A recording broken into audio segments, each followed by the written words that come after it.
Unit 4, Topic 1, Connectors.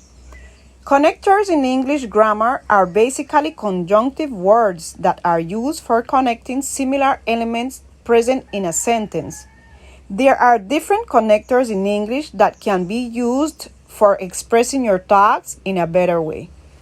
Smart use of linkers can omit the requirements of single sentences and help in connecting the sentence in a more logical way.